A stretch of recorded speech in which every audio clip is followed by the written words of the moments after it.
So you had a white supremacist that was charged with civil rights intimidation after he threatened to hang a black woman during a parking lot dispute in Shelby County last week. Well, that's interesting because the anti-black propaganda wing that teach online, they call themselves quote unquote divestment, but it's actually anti-black propaganda. They never really talk about when black women are terrorized, which we know as black people, how the white supremacists get down, and they try to, use soft targets and target black women and children, like in this story. So this white supremacist by the name of Clinton Jeffries, he admitted to Memphis police that he hurled a racial slur at a black woman after she left, a shopping cart in a parking space he wanted outside of a Kroger on Wednesday.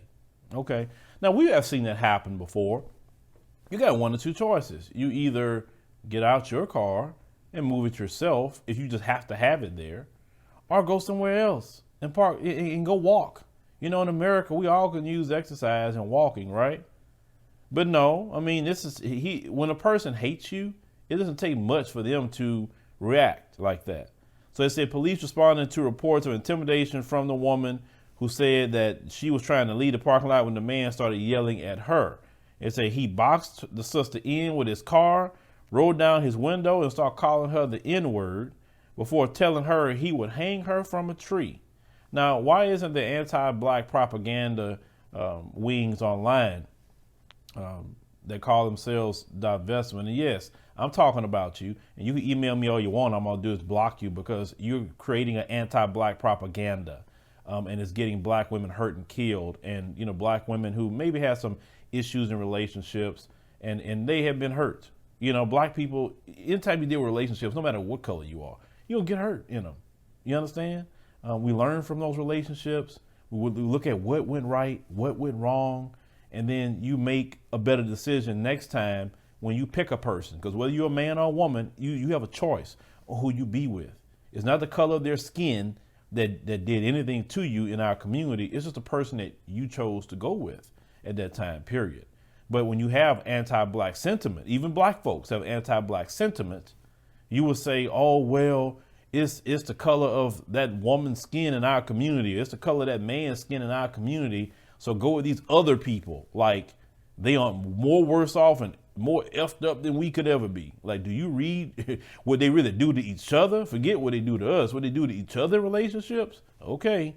But like I said, don't email me and tell me anything about Zaddy, because all I'm gonna do is block you.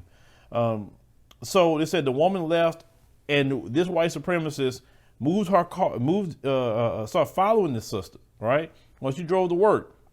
When the sister got to her workplace, he threatened to, I quote, cut your neck off if she took his spot again. Now, we always have to learn from these stories. If you notice that white supremacists were following you, you don't drive to your job. You say, you know what?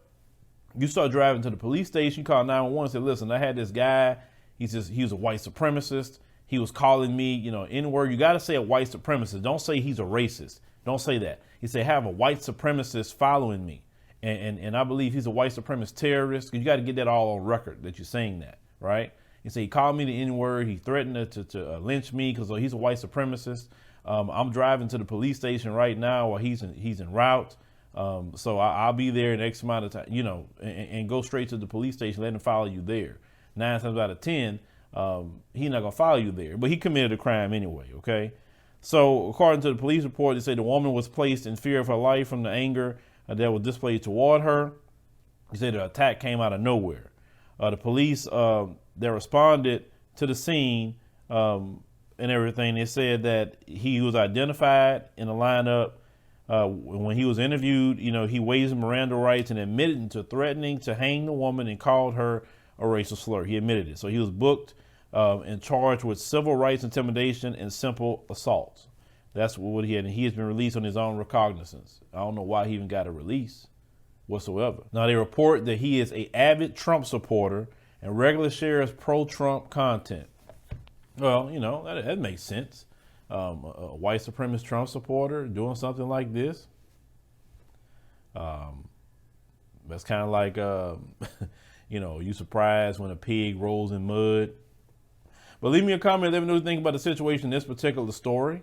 Black women, have been targeted a lot by these quote unquote zaddies that some of them are promoting. Do not fall for the anti-black propaganda that comes from black folks, because they're going to lead you like a lamb to the slaughter with how they trying to get you to follow certain ways here. And we can go a little deeper on that. They're working for white supremacy when they do that. You understand? Because it's all about destroying black folks at the end of the day.